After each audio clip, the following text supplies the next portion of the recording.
ingat diri saya sebelumnya bahwa saya juga seperti itu. Kadang ada terbesit rasa untuk aduh kepingin ya.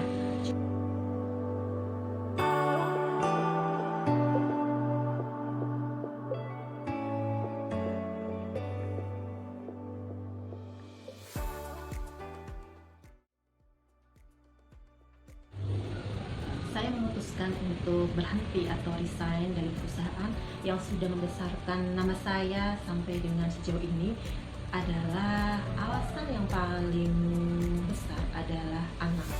Jadi selepas saya melahirkan waktu itu, karena semasa hamil perjuangannya sangat berat ya. Kehamilan saya ini penuh dengan beberapa kali cobaannya. Jadi sempat saya pendarahan sampai dengan saya bed rest. Kemudian kehamilan saya ini sangat lemah ya. Dan karena ini adalah anak yang saya tunggu-tunggu kurang lebih hampir 10 tahun ini, maka bisa dibilang bahwa ini adalah hadiah dari Allah, anugerah terbesar dari Allah untuk hidup saya. Jadi ketika saya sudah melahirkan anak ini, maka kemudian saya berpikir bahwa sepertinya saya harus mengasuh anak ini dengan tangan saya sendiri. Saya ingin merawat, membesarkan dengan tangan saya sendiri, dalam artian bahwa ya saya harus ada di dekatnya selama 24 jam. Nah,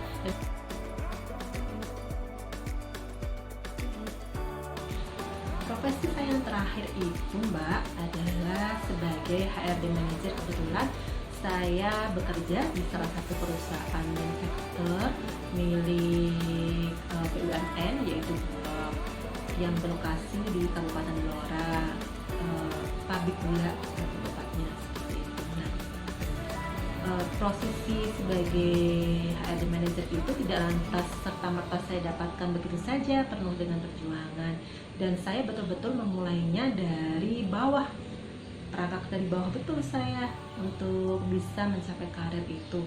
Kalau dibilang eman-eman ya eman-eman, tetapi tidak ada kata eman-eman kalau untuk anak menurut saya loh, dalam kamus saya.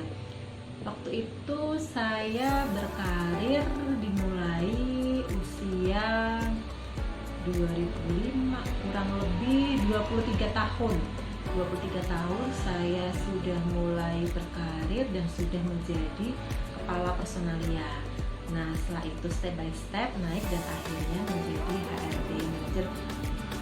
Bidangnya sih semuanya manufaktur, saya nggak ada di perbankan atau apa, saya di manufaktur murni.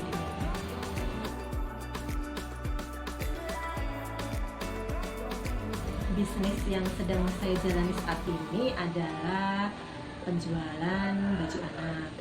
Kebetulan saya adalah agen beberapa brand baju anak, dan alhamdulillah saya sudah mempunyai toko offline maupun kecil-kecilan, karena saya pikir tidak bisa saya hanya jualan dengan katalog saja atau hanya foto saja. Memang betul sih, jual online itu hanya berbekal foto saja itu sudah cukup, tetapi mungkin saya menganut paham yang lama bahwa kalau orang jualan ya pasti harus ada barangnya dan harus ada tempat atau sarana bagi orang yang mau datang untuk melihat produk atau barang jualan saya. Maka saya bangun sebuah toko kecil-kecilan di samping rumah di Semarang yang ya beberapa di-display dengan produk jualan saya. Ada beberapa reseller saya yang alhamdulillah sih memang banyak yang aktif, ada juga yang pasif ya. Tetapi mereka ada di sekitar wilayah rumah saya, biasanya langsung datang untuk mengambil barang, atau mungkin mereka pengen melihat ya bahwa oh ini barangnya seperti ini. Nah, dari situlah saya menjaga mutu atau kualitas dari barang yang saya jual. Tentunya saya istilah Jawanya itu kulakan produk-produk yang betul-betul berkualitas dengan harga yang tidak mahal, saya bilang begitu, karena ada yang 35.000, 50.000, mungkin bisa terjangkau lah ya untuk ukuran ibu-ibu, tetapi kualitasnya bagus.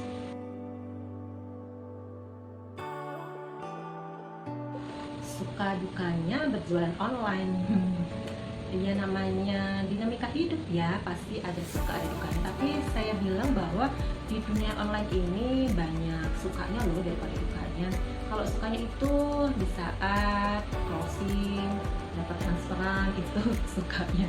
Ya, tetapi bukan hanya itu saja sih.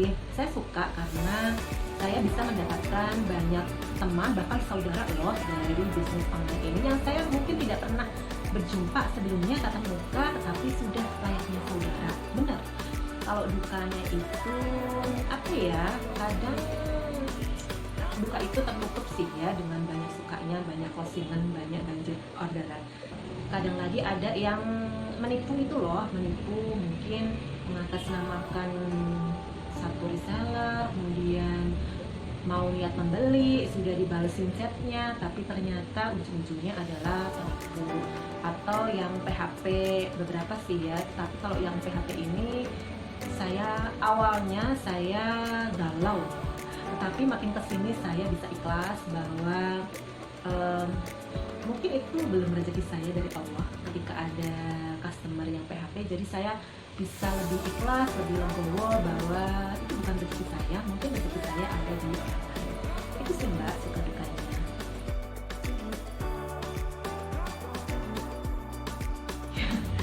Apakah ada rencana untuk balik? Ada nggak ya? Nah, gimana mbak? Alhamdulillah sampai sejauh ini sih saya masih merestui profesi saya seperti ini. Memang betul terkadang ada ketinggalan misalnya saya lagi jalan cari lauk buat sarapan, kemudian ada ibu yang najis, kemudian sudah wangi jam segitu dan sudah kemudian saya flashback ingat diri saya sebelumnya bahwa saya juga seperti itu. Kadang ada terbesit rasa untuk aduh kepingin ya, cuman itu hanya selintas saja sih, karena saya saat ini sangat mensyukuri apa yang dianugerahkan dari hidup saya saat ini. Jadi bisa dibilang bahwa ini adalah yang terbaik saat ini untuk saya dan keluarga saya. Jadi kalau kepikiran untuk berkarir saat ini belum, anak juga masih kecil, belum bisa ditinggal, dan belum ada perusahaan yang meminang saya juga. Jadi saya masih berusaha untuk mencintai dan membangun bisnis saya. Ini doakan ya mbak bisa lebih besar dari yang ada.